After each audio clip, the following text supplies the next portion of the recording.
Welcome to the RaspberrySky Straight Talking series. I'm delighted today to be talking to Willem van der Zee from Event Hotels. He is the Group Chief Operating Officer. Welcome, Willem.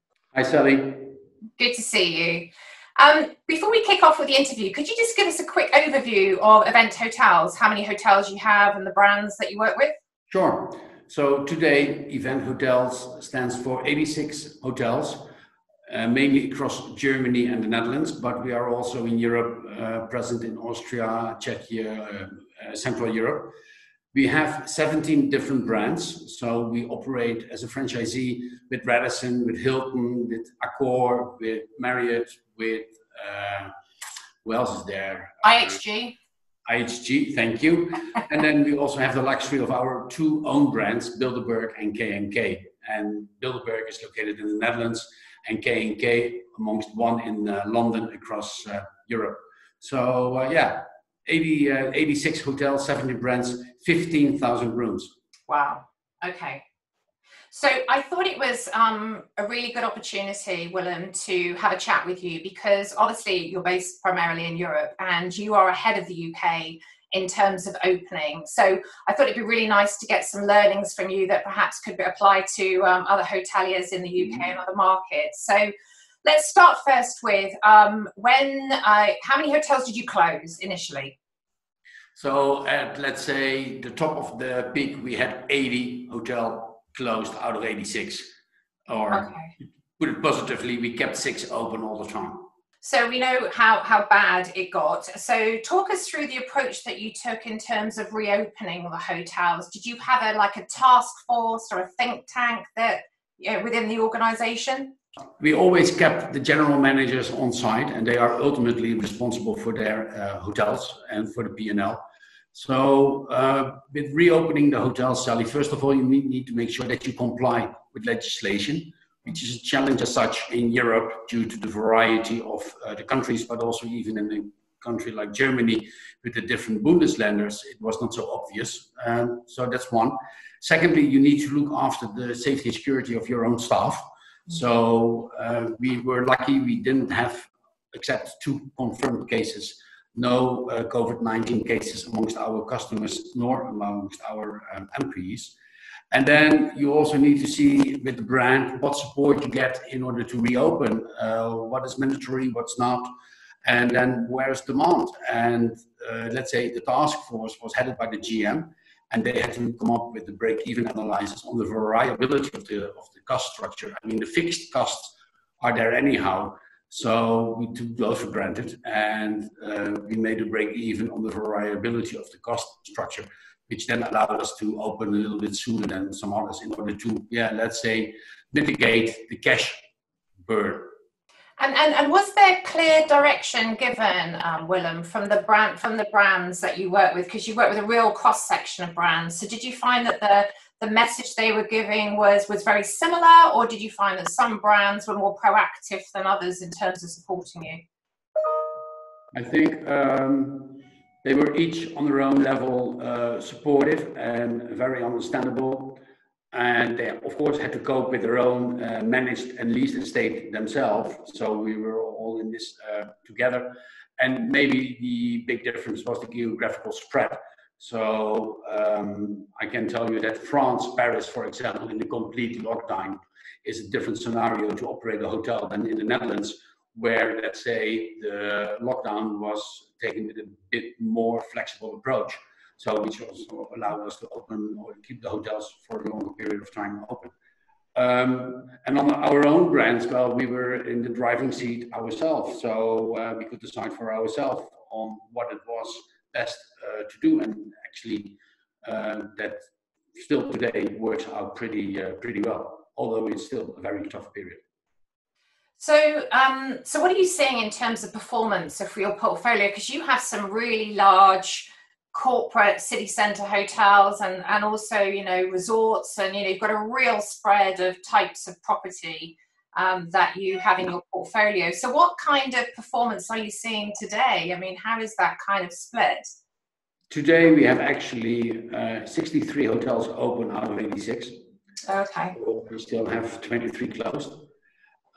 We see double-digit occupancy, but double-digit still on a low level. It's between 11 to 20, 22, 25% occupancy. We actually are able to maintain rate in general, with the exception of some mid-scale hotels where we just have to face lower demand. And it's more leisure oriented than, of course, business-wise, although for some city hubs, there is some corporate demand as well for, let's say consultants or for people who have to travel on a purpose. But range between 11, 12 to 25% occupancy, with the exception of some leisure hotels where we have in the weekend actually almost like normal occupancies, 70, 80, or even 90%. That's mainly for the Bilderberg brand. Wow.